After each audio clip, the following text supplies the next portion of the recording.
सबसे पहले आज की अहम खबर, और आज की अहम खबर है इस बात पे कि इमरान खान का इलाज अल शिफा आई ट्रस्ट में होगा या शिफा इंटरनेशनल में होगा, क्योंकि एक ये भी कंट्रोवर्सी बन चुकी है। और अलीमा खान साहब क्या वो कसूरवार हैं इस बात की कि पहले उन्होंने डिनाई किया कि इमरान खान की सेहत को कोई ख़तरा नहीं है, लेकिन जब से सुप्रीम कोर्ट में रिपोर्ट फाइल हुई है सलमान सफदर की, उसके बाद से मुसलसल उन्होंने एक ऐसा दबाव डालना शुरू किया हुआ है सुप्रीम कोर्ट पे भी और हुकूमत पे भी और अपनी पार्टी पे भी कि इमरान खान साहब के साथ बड़ी ज़्यादती हो रही है, उनकी तबीयत बहुत ख़राब है। उन्होंने आज मुसलसल ट्वीट्स किए। पहला ट्वीट उन्होंने सुबह 9:22 पे किया और कहा कि 24 घंटे गुजर जाने के बाद भी चीफ जस्टिस ने तहरीरी हुक्मनामा जारी नहीं किया। और फिर अदालत ने ज़ाहिर 16 फरवरी की डेडलाइन दी है कि उस वक्त तक इमरान खान का इलाज करवाया जाए। फिर उन्होंने 1 बजे ट्वीट किया कि दोपहर के 1 बज गया है, मामला अर्जेंट नौयत का है, लेकिन चीफ जस्टिस तहरीरी ऑर्डर में ताख़ीर कर रहे हैं। फिर 3:40 पर एक ट्वीट किया गया, उसमें भी तहरीरी हुक्मनामे का मुतालबा किया गया ताकि इमरान खान को शिफा इंटरनेशनल में ट्रांसफ़र किया जाए और वहाँ उनका इलाज किया जाए। उसके बाद उन्होंने 5:17 पर एक और ट्वीट किया जिसमें अलीमा खान ने डॉक्टर तारिक फजल चौधरी के बयान का स्क्रीनशॉट लगाया, जिसमें कहा गया था कि इमरान खान जब चाहें उन्हें अल शिफा आई ट्रस्ट रावलपिंडी मुंतकिल कर दिया जाएगा। अलीमा खान ने कहा कि यह हुकूमत की तरफ से एक वाज़ेह साजिश है। हम नहीं चाहते कि इमरान खान का इलाज अल शिफा रावलपिंडी में हो। हमने बार बार और वाज़ेह तौर पे कहा है कि इमरान खान का इलाज शिफा इंटरनेशनल इस्लामाबाद में होना चाहिए। ये फैसला उनके ज़ाती डॉक्टर्स ने किया है और कोई भी मुआयना या इलाज वहाँ उनकी ज़ाती मेडिकल टीम और डॉक्टर उज़मा खान की बराह रास्त निगरानी में होना चाहिए। अब ये जो मुसलसल चल रहे हैं, और फिर नौरीन नियाज़ी साहिबा ने भी ट्वीट्स किए हैं, उन्होंने भी इमरान खान की सेहत, उनकी आंख में जो बिनाई का मसला है उस पर बात की है। लेकिन जो पहले क्या हुआ था, पहले ये हुआ था कि जिस दिन एक सहाफ़ी ने खबर दी कि इमरान खान को पिम्स लाया गया, उनकी आंख में मसला है, तो उसका डिनायल आया ना सिर्फ पाकिस्तान तहरीक इंसाफ की तरफ से, बल्कि अलीमा खान साहिबा ने भी ये कहा कि ये तो लोगों को बददिल करने की बात है, इमरान खान की सेहत बिल्कुल ठीक है और वो उनको कोई ऐसा मसला दरपेश नहीं। लेकिन अब अचानक उन्होंने अपना अंदाज़ बदला है। इसकी वजूहत क्या हैं ये अभी कुछ घंटों में पता चल जाएगा।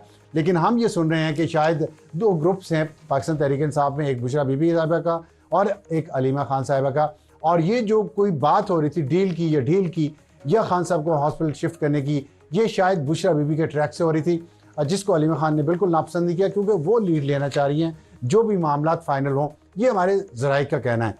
पाकिस्तान तहरीक इंसाफ के अंदर भी ग्रुप बंदी जो है वो वाज़ेह है, और उसका नुकसान क्या इमरान खान को हो रहा है या नहीं हो रहा, इसका फैसला आप खुद कर लें। हार लिया किसने, अब किसके पास है और सज़ा किसको हुई है, ये बात वाज़ेह कर देती है कि ग्रुप बंदी कितनी है।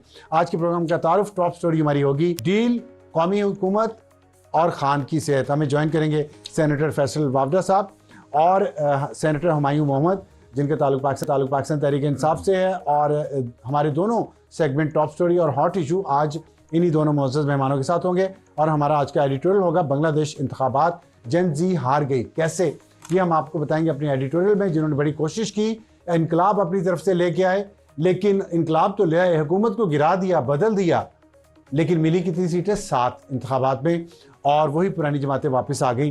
तो जेन जी के लिए एक सबक है, मजीद इस पर बताएंगे एडिटोरियल में। शुरू करते हैं आज की top story. Senator Faisal Vawda साहब खुश आमदीद, और सेनेटर हुमायूं मोहम्मद साहब आपको भी खुश आमदीद। आपसे मैं बात का आगाज़ कर लेता हूँ, क्योंकि आपकी पार्टी का और आपके लीडर का बहुत अहम इशू चल रहा है। ये फरमाइएगा कि क्या चल रहा है? एहतजाज आज कर रहे हैं आप, कल का फैसला आया हुआ है, कल असम्बली के अंदर सारे मौजूद थे आपके पार्लियामेंटेरियंस, वहाँ से ही एहतजाज शुरू कर लेते, बाहर निकल के वहाँ से निकले, आराम से अपना खाया पिया, मौज की, कोसार मार्केट बैठे, और आज दोबारा अंदर जाने की कोशिश कर रहे हैं, हंगामा कर रहे हैं ताकि वीडियो बने, फुटेजेस बने, नारे लगें, धक्कम पेल हो, पुलिस से गुस्से वाले चेहरे बनाएं और कहें जी हमने तो खान की रिहाई के लिए बड़ा काम किया। ये आपके मुखालिफिन कह रहे हैं, आप क्या कहते हैं? बिस्मिल्लाहिर्रहमानिर्रहीम, इय्याका नअबुदु व इय्याका नस्तईन। देखिए, आई रियली डोंट केयर कि मुखालिफिन क्या कह रहे क्या नहीं कह रहे, लेकिन मुझे जो आपका इंट्रो था ना, मुझे तकलीफ इस बात की होती है कि हम लोग इंतज़ार कर रहे हैं कि सुप्रीम कोर्ट हमें एक ऑर्डर देगा तो उसके बाद मरीज़ को इलाज के लिए भेजा जाएगा। हालांकि उसूलन अगर आप देखे जाएं तो टाइम लाइन देखें, अच्छा इसमें आपने लोगों की अपनी पर्सनालिटी का एक इम्पैक्ट होता है। फॉर एग्जांपल अगर मैं किसी जगह पे हूँ और मैं तकलीफ में हूँ लेकिन ओवरऑल मैं ठीक ठाक हूँ, मुझे फील होता है मैं ठीक ठाक हूँ। और अगर आप लोग समझे ये CRVO जो सेंट्रल रेटिनल वेन ओक्लूजन है, अगर आप वो समझे, it's a painless process and it's a gradual process depending on कि ये इस्कीमिक है या नॉन इस्कीमिक है। जो इस्कीमिक है वो बहुत स्पीड से होती है लेकिन ब्लाइंडनेस है बट पेनलेस है। जो नॉन इस्कीमिक है वो ग्रेजुअल होती है लेकिन still it leads to blindness, ठीक है। लेकिन इसमें अब मुझे हल्की हल्की ब्लर्ड विजन आ रही है। मेरी बहन बाहर से आती है जो कि बड़ी मुश्किल से उसको इजाज़त मिले, 2-3 महीने बाद मिले इजाज़त मिली है। मैं बात बताया, मैं उसको क्या कहूँगा कि यार मुझे ये भी हो रहा, मुझे ये नहीं, मैं कहूँगा यार आई एम फाइन, क्योंकि जनरली आई फील ओके, मुझे कोई पेन नहीं है, थोड़ी सी ब्लर्ड विजन है, तो उस वजह से मैं इतना ज्यादा नहीं करूँगा। पिछले हफ्ते की बात है ना, मैं उसी की बात नहीं, पिछले हफ्ते की वो बात अगस्त है, में, दिसंबर की बात है, दिसंबर को नहीं जब खबर आई है मैं उसकी बात कर रहा हूं, जो खबर साफी ने दी है ना सर जी, मुझे बोल लेने दें ना सर। अब उसके बाद क्या होता है, उसके बाद इमरान खान कहता रहता है, अब हमें नहीं पता, आपको भी नहीं पता, किसी को नहीं पता। हाँ, ठीक है।